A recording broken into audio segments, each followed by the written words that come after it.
We are continuing our interview series on the margins of the 8th edition of the Black Sea and Balkan Security Forum, one of the most relevant regional debating platforms for matters concerning security studies and defense matters. My name is Sergiu Mitrescu. I'm the program director of New Strategy Center, and I'm joined by a distinguished guest, General Philip Breedlove, a former Supreme Allied Commander of NATO, the pinnacle of a military career spanning over 39 years.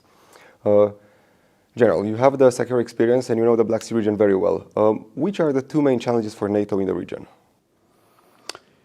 Well, the first challenge and the most obvious challenge is Russia is invading Ukraine now for a third time, remembering that this war is 10 years old and this is a continuation of the invasion and occupation of Crimea, the invasion and occupation of the Donbass, et cetera, et cetera. And then what it creates is all of the problems that I would say are NATO's second challenge. We have, now NATO actually calls Russia an enemy. We have an enemy that has determined that it will amass its land army, march across internationally recognized borders, and subjugate its neighbors. And so how does NATO react to that? Ukraine is not a NATO ally, but certainly Ukraine is an incredibly important European state and a European economy. And so how does NATO prepare itself to take action or to deter action outside of NATO spaces?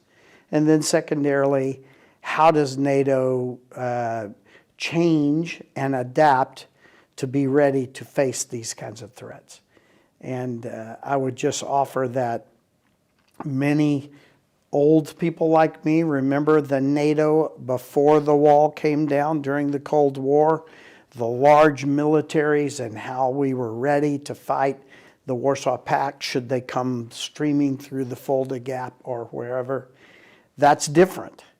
We went through a long period in Afghanistan where we actually deployed expeditionary NATO. We never thought about that.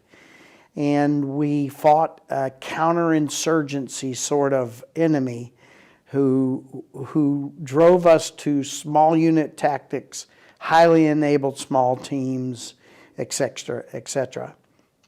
And now we find ourselves having to come all the way back around the corner and be ready for large Article 5 conventional operations.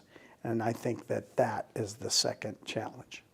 A big part of change is, of course, military acquisitions. And yesterday, during your MDO talk, you were talking about how we should focus on the mission and not on the platform. What should be the acquisition priorities for NATO Black Sea states in the decade to come? So each state is a little different because their militaries arrived to NATO and arrived to the post-Cold War years in a different condition. So I don't think that we can give one set of priorities to anybody. But I would rather talk about the following. There are many roads to readiness, and what we need to focus on is readiness. And so readiness in one set of conditions is using the equipment that we have today, bringing it up to status, and training our forces to be ready. That's the immediate.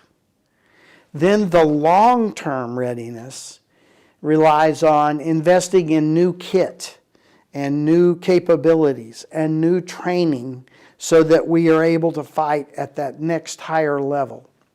Some of our allies came to us with almost completely Soviet type of kit and trying to now build their forces so that they are interoperable and in some cases interchangeable with Western kit, with NATO kit is extremely important.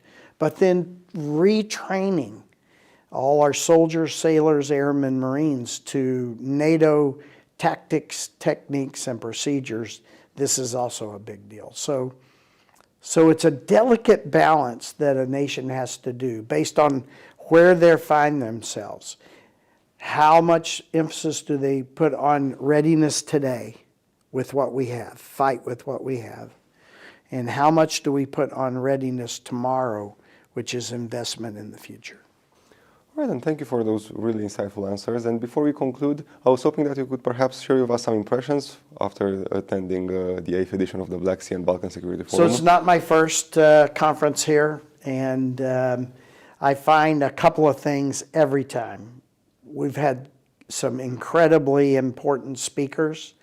We've been able to hear from people in some of the smaller nations, like Moldova today, that we don't routinely get to hear. And so we've heard some incredibly highly placed leadership talking about what they face.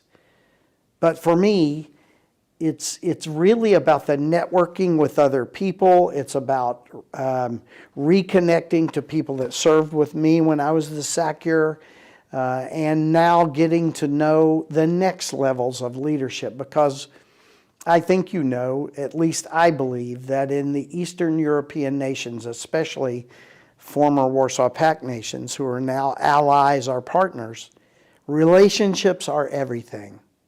Almost everything good starts with a trust relationship. And you don't make trust relationships over a video or over a phone. And what we have here are people who are dedicated to the defense of their nation and contributing to our alliance that are meeting and forming those relationships. Incredibly important, and this is a very good forum for doing that. Well, thank you, General, for your time and for the kind words. Thank you.